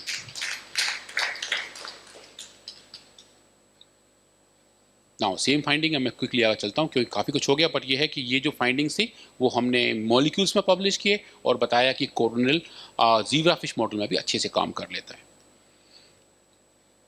नाउ क्रिटिकल पॉइंट, क्लिनिक्स में क्या होगा, आदमियों को देंगे जिनको, जो पेशेंट्स हैं जिनको कोविड हो चुका है, वो कैसे काम करेंगे, उसके लिए हम क्लिनिकल ट्रायल्स करते हैं।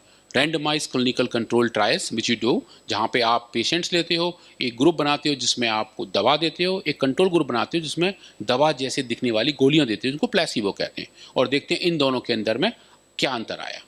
और इसके अलावा दूसरा हमने ऑब्जर्वेशनल ट्रायल किया, जो हमारी बहुत सारी टीम है, भाई राकेश जी जो आपकी बार एक टीम है भारत स्वाभिमान ट्रस्ट की जो पूरे इंडिया में है, उनकी हमें बहुत हेल्प मिली। गुजरात में जो एक टीम है उन्होंने इन दवाइयों के वहाँ काफ़ी सारे डॉक्टर्स के थ्रू डिस्ट्रीब्यूट किया, वहाँ से हमने डेटा इकट्ठा किया और बताया कि ऐसे लोग जिन्होंने कोरोनिल और स्वसारी लिया वर्सेस जिन्होंने सिर्फ नॉर्मल दवाई ली थी उनमें कैसे फाइंडिंग आए। उसको हम बोलते हैं ऑब्जर्वेशनल क्लिनिकल ट्रायल।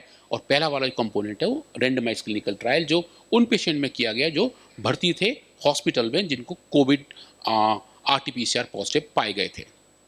और ये जो हमने फाइंडिंग की थी, अच्छा एक और बात, ये बड़ा अच्छी सी बात है, जो हम क्लिनिकल रिसर्च करते हैं और जो खैर नॉर्मल भी करते हैं रिसर्च, इन सब के कुछ ना कुछ रेगुलेटरी पैरामीटर्स होते हैं। मतलब जो काम है उसका कहीं ना कुछ रेगुलेशन होगा, कुछ नियम है जो फॉलो करने पड़ते हैं। जैसे क्लिनिकल ट्रायल्स के लिए आपको एथिकल कमेटी से अप्रूवल लेना होता है, उसके बाद उसको आपको CTRI में जो clinical trial registry of India वहाँ पे रजिस्टर करना पड़ता है। कोरोनिल के जो हमने काम किए थे वो हमने CTRI के थ्रू किए थे, और ये बड़ा एक सुखद वाली फीलिंग आई थी जब हमने देखा था कि WHO की वेबसाइट पे हमारा ये ट्रायल लिस्टेड था, कि वो ये दिखा रहे थे कि जो हम ट्रायल कर रहे हैं वो उनकी जो रजिस्ट्री है, ऐसा बोलते हैं international clinical trial registry platform, उस पे हमारा वाला क्लिनिकल ट्रायल लिस्टेड था। इसका मतलब उसके बारे में WHO अवेयर थे, और जो हम ट्रायल कर रहे थे वो भी उस पर निगाह रखे हुए थे कि ये जो काम हो रहा है वो कहाँ तक पहुँच गया है। और फिर ये कुछ ट्रायल के आउटपुट्स हैं, मतलब डिज़ाइन है, हमने क्या किया और कैसे किया। मैं तुरंत से यहाँ लेके जाता हूँ ये बताने के लिए कि ये जो ट्रायल जो हमने जयपुर में किया था, कि ऐसे लोग जिन्होंने कोरोनिल और स्वसारी और उसके अदर कंपोनेंट नहीं लिए थे वो भी ठीक हो रहे थे, क्योंकि पेशेंट्स ये एसिम्प्टोमेटिक पॉजिटिव थे, पर उनकी ठीक होने की स्पीड कम थी। 7 दिन के अंदर हमारे ट्रीटमेंट ग्रुप के 100% लोग ठीक हो गए थे और नॉर्मल ग्रुप के 60% ठीक हुए थे। तो ये काफ़ी अच्छी फाइंडिंग थी कि जो ट्रीटमेंट बेनिफिट्स थे वो काफ़ी अच्छे मिल रहे थे। इसके अलावा ठीक होने के अलावा आपने देखा साइटोकाइन के रेस्पॉन्स उन ह्यूमन में कैसे थे, सीरम के CRP लेवल जो मार्कर्स हैं इन्फ्लेमेशन के वो कैसे थे, क्योंकि these are all secondary parameter. और रिसर्च में ये बहुत ज़रूरी है कि आप अपने पैरामीटर फिक्स करें, प्राइमरी एंड सेकेंडरी। जो प्राइमरी था वो पेशेंट्स का नॉर्मल होना था, सेकेंडरी है कि जो आपके साइटोकाइन रेस्पॉन्स हैं, C रिएक्टिव प्रोटीन रेस्पॉन्स हैं, वो कितने मॉडिफाई हो रहे हैं। तो ट्रीटमेंट ग्रुप में भी 12 गुना कम CRP पाया गया, ट्रीटमेंट ग्रुप में 20 गुना कम TNF अल्फा पाया गया, जो साइटोकाइन के मार्कर थे जो हम सेल बायोलॉजी एक्सपेरिमेंट में देखे थे।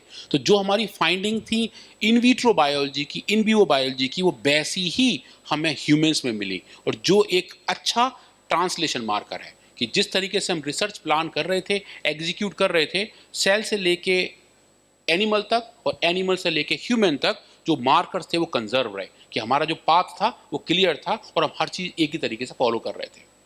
ये हमने फाइंडिंग पब्लिश की थी फाइटोमेडिसिन में, जो अगेन आयुर्वेद की किसी भी ड्रग का पहला क्लिनिकल ट्रायल था जो कोविड पब्लिश हुआ था।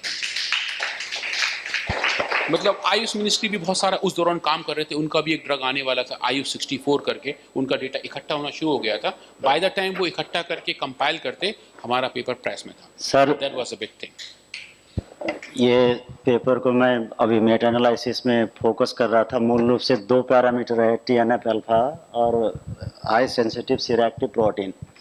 इसके जो ट्रीटमेंट ग्रुप और कंट्रोल ग्रुप के रिजल्ट है वो ग्राफ से डिपिक्ट किया गया है, तो एग्जैक्ट वैल्यू ढूंढने में हमें बड़ी दिक्कत हुई। आप मेन रिसर्चर अथर यहाँ पर हैं, प्रेजेंटेशन हो रहा है, कृपया आप बता सकते हैं TNF अल्फा और high sensitive C reactive protein. Thank तो यू। वो आपको इस ग्राफ में पीछे दिखाई दे रहा है, जो आप देख रहे हैं ना इधर, ये डेटा, ये आपको दिख रही वैल्यूज़, ये पूरा ग्राफ बता रहा है कि कितने उनके वैल्यू थे। फॉर एग्जांपल प्लेसिबो ग्रुप में high reactive CRP was close to 19 and that get decrease to value of 2, that you can see from this graph. अगर आपको अगर डिटेल टेबल्स चाहिए तो वो आप हमसे ले सकते हैं, कोई दिक्कत नहीं। और ये जो अभी हम बात कर रहे थे ऑब्जर्वेशनल स्टडी जो हमने अहमदाबाद में की थी, और ये पाया कि ऐसे लोग जिन्होंने नॉर्मल दवाएं ली थी और ऐसे लोग जिन्होंने नॉर्मल के साथ हमारी दवाइयां भी ली थी, उनका रिकवरी रेट फास्टर था। ये भी finally we publish in journal of herbal medicine. Now अगला पॉइंट जो आता है जी वो थोड़ा ये है कि जो लोग कोरोनल ट्रीटमेंट ले रहे थे क्या उनको अच्छा लग रहा था? मतलब जो ऐसे वाले स्ट्रेस में थे, कोरोना लेने के बाद क्या वो थोड़े से खुश हो गए थे? तो basically we want to measure कि ऐसे लोग जो कोरोनिल खा रहे हैं उनका क्वालिटी ऑफ लाइफ कैसा है, उनका स्ट्रेस लेवल कितना है। उसके लिए हमारी क्लिनिकल टीम ने साइकोसोमेटिक रिसर्च की और ये पाया कि ये डेटा यहीं का है हमारी फैसिलिटी का उस दौरान कोरोनिल किट का इस्तेमाल कर रहे थे। 367 हमारे पास कुल ऐसे पार्टिसिपेंट थे और ये पाया कि जिन लोगों ने कोरोनिल किट लिया था उनसे पूछा गया कि अगर आपको कोविड हो जाए तो आपको डर कितना लगेगा, तो उनका ये कहना था कि अगर हमारे पास कोरोनिल है तो डरने की बात नहीं है। ऐसी फाइंडिंग हमने पाई थी और उनका क्वालिटी ऑफ लाइफ अच्छा था, उनकी साइकोलॉजिकल स्ट्रेस कम थी और वो खुश थे कि अगर कुछ हो गया तो कोई ना कुछ दवा है जो हमें संभाल लेगी। तो ये फाइंडिंग्स भी काफ़ी इंपॉर्टेंट थी क्योंकि हम जो मार्केट के लॉन्च के बाद वाली सिचुएशन है उस पर भी काम किए थे एंड ट्राई टू शो कि ये जो इफ़ेक्ट्स हैं वो अच्छे हैं और लोग सेटिस्फाइड हैं। इसको हमने नाम दिया था सेटिस्फैक्शन कोविड सर्वे, जो पेशेंट प्रेफरेंस एंड एडहेरेंस में भी हमने पब्लिश किया था। और ये एक नई फाइंडिंग, ये इसके बारे में तो हम पब्लिश किया नहीं है। ये भी देखिए अगेन ये भी थोड़े हाइंडसाइट हैं, थोड़ी दूरदृष्टि है।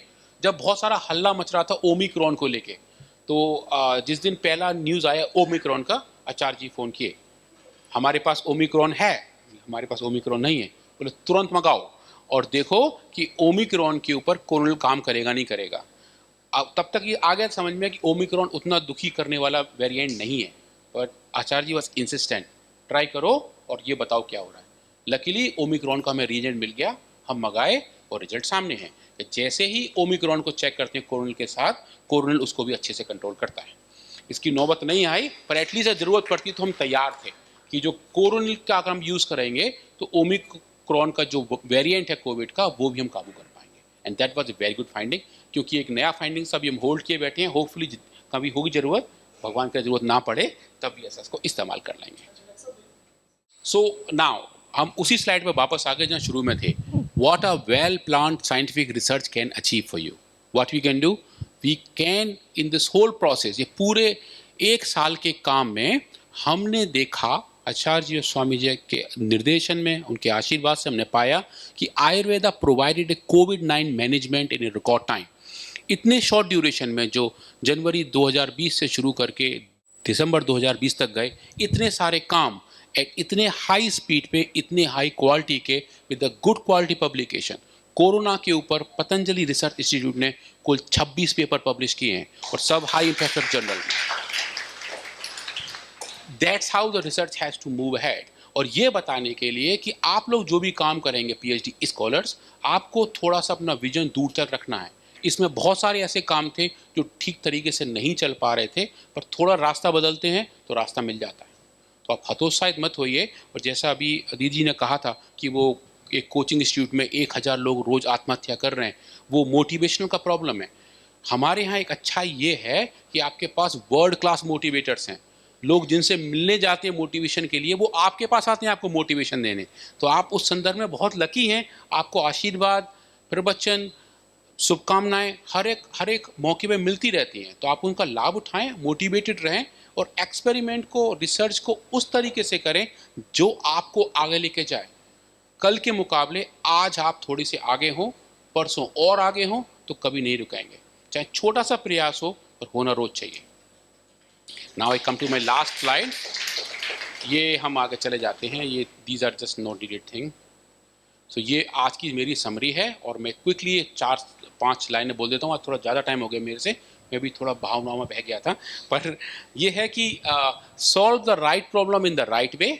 एक जो भी राइट प्रॉब्लम है उसका राइट सॉल्यूशन होता है और उसका तरीका सही होना चाहिए, चाहे टाइम कितना भी लगे। एंड जो दूसरा पॉइंट है जो मेरा फेवरेट है वो ये है, look for the problem driven solution, not for the solution driven problem. मतलब इसका क्या हो गया कि आप उन समस्याओं को ढूंढें जिनका सॉल्यूशन आप ढूंढ सकते हैं, जिनका सॉल्यूशन पॉसिबल है, वो ऐसी एक समस्या हो। उल्टा नहीं करेंगे कि हमारे पास एक सॉल्यूशन है, उससे जुड़ी हुई समस्या जो ढूंढ रहे हैं। रिसर्च का एक वो बहुत शॉर्टकट होता है कि देखो मेरे पास ऐसा रिस्पॉन्स है, चलो अब इसके लिए एक प्रॉब्लम बनाते हैं। तो वो हमें नहीं करना है, हम फिर उतना आगे नहीं बढ़ते। So we need to go for this attitude that there is a problem and we are there to solve it and we will do it. और वो पक्का होता है. और जो तीसरा एक इम्पॉर्टेंट पार्ट है जो मैं अभी सुबह दीदी जी ने कहा था, एक शब्द बताए थे, मैं इसलिए लिख लिया था, सर्व समावेशी विद्या. वो यहाँ दिख रही है. A balance between breadth and the depth of the research. मतलब आप जो चीज़ समझते हैं, जितनी ज़्यादा विद्याएं आपको आती हैं, वो आपकी ब्रेड्थ है. आपको ज़्यादा से ज़्यादा विद्या आनी चाहिए. जैसे डी जी ने बताया था कि श्री रामचंद्र जी को पुल बनाना भी आता था और झोंपड़ी बनानी भी आती थी. वो सब विद्याएं थी, कभी उन्होंने सीखी होंगी, उसका इस्तेमाल किया उन्होंने जब मौका मिला. तो वो आपकी ब्रेड्थ है. उस ब्रेड्थ को तो बना के रखिए, पर एटलीस्ट एक या दो फील्ड में आप डेप्थ भी बनाइए, आप एक्सपर्ट बनिए. तो वो बहुत ज़रूरी है कि ब्रेड्थ और डेप्थ के बीच का बैलेंस जो है वो आपको सही डायरेक्शन में लेके जाता है. और जो हमारे एक नोबल लॉरिएट रहे हैं इंडिया से, चंद्रशेखर जी, उनका बड़ा सही कहना था, a journalist knows nothing about everything. मतलब एक ऐसा इंसान जो बहुत ही ओवर जनरल है, जिसकी ब्रेड्थ बहुत ज़्यादा है, तो उसको हर किसी के बारे में कुछ नहीं पता होता क्योंकि उसके पास डेप्थ नहीं है. और ऐसा इंसान जिसके पास डेप्थ बहुत ज़्यादा है, इसको आप स्पेशलिस्ट कहते हैं, उसे सब कुछ के बारे में कुछ नहीं पता होता क्योंकि उसके पास ब्रेड्थ नहीं है. तो हमें क्या करना है, हमें बैलेंस बना के रखना है कि हम डेप्थ भी रखें और ब्रेड्थ भी रखें. जब गहराई में जाएं तो ऊंचाई भी हमें दिख रही हो, वो उतनी बहुत ज़रूरी है. और next point is follow a blueprint but be flexible. That mean जो अपने आप टाइमलाइन बनाएं उसको आप डेडिकेटली फॉलो करें, पर ज़रूरत पड़े तो उसको मॉडिफाई भी करें. ऐसा ही नहीं है कि बस एक तरफ दीवार में धक्का ही लगाते जाना है, दीवार हटेगी, ऐसा ज़रूरी नहीं है. अगर दीवार सामने आ गई है तो बाईपास भी लिया जा सकता है. रास्ता मतलब हमारा उद्देश्य दीवार पार करना है, दीवार तोड़ना नहीं. तो ब्लूप्रिंट को भी आप मॉडिफाई करें, तभी आगे पहुंच पाएंगे. और जो सबसे इम्पॉर्टेंट पॉइंट है जो मैं सीखा हूं, वो ये है कि कभी कभी सालों का काम सिर्फ एक दिन में आपको रिजल्ट देता है. And this my personal experience. तो व्हाट इज़ मोर इम्पॉर्टेंट कि आप लगातार मेहनत करते रहिए. हो सकता है आपको रिजल्ट आज ना मिले, पर कभी एक दिन आएगा, आपको लगेगा कि पूरा जो किया वो बिल्कुल सार्थक था और उसकी वैल्यू मैं आज देख रहा हूँ और देख रही हूँ. तो मतलब कि परसिस्टेंस इज क्रूशियल. एंड जो मैंने आपको पहले भी कहा था, failures are the part of scientific research. जिस फील्ड से मैं पीएचडी किया हूँ इलेक्ट्रोफिजियोलॉजी में, जहाँ आप एक सेल्स के अंदर से करंट मेजर करते हो. हमारे ब्रेन, हार्ट और किडनी के अंदर ऐसे सेल्स हैं इनमें करंट फ्लो होता है. मैं पीएचडी में वो करंट मेजर करता था एक बहुत छोटे पाइपेट के साथ. तो उस करंट को मेजर करने के सक्सेस रेट जो हैं वो 15% होते हैं. जो दुनिया के बेस्ट पैच क्लैम्पर हैं वो 15% सक्सेसफुल एक्सपेरिमेंट पकड़ते हैं. मतलब 85% फेलियर नॉर्मल है. जब 85% नॉर्मल है फेलियर, आपके पास तो बहुत होप है. तो आप ये देखें कि भाई failures are happening, don't worry about it. Even 10% failure going to take you ahead. जो भी आप करो, आप उसको रिकॉर्ड जरूर करो ताकि आप उससे सीख पाओ कि आगे दोबारा आपको और आपके किसी और के साथी को वो दिक्कत ना आए. और अपना काम करो, उसको बिल्डअप करो. Take the work from others, उसके ऊपर बिल्डअप करो और दूसरों को अपने काम पे बिल्डअप करने के लिए ओपन रहो. तभी एक तरीके से रिसर्च आगे बढ़ती है. Research progress is always cumulative. It can't happen one person is doing it and they are going to exclusive. तो वो थोड़ी होर्डिंग वाली कैपेबिलिटी आती है कभी कभी, स्पेशली पीएचडी स्कॉलर्स में और कभी कभी पीएचडी सुपरवाइजर्स में. That we have to stop. It is actually a work in progress that go in the accumulation. Once we do it, we do fantastic thing. And of course, I really are thankful for Ashirwad from Swamiji Nacharji, Team PRI, Team Patanjali, and Team Discipline. And I'm ready to take any questions and answer if someone has it, and if not, pradam for you. So thank you very much. You have been fantastic. I have a question. Yes, sir. Please. See, a lot of variants in a daily in the newspaper. बहुत सारे Covid का variants report कर रहा है. हाँ sir. और उसका appropriate measures भी साइंटिस्ट लोग कर रहा है इसका.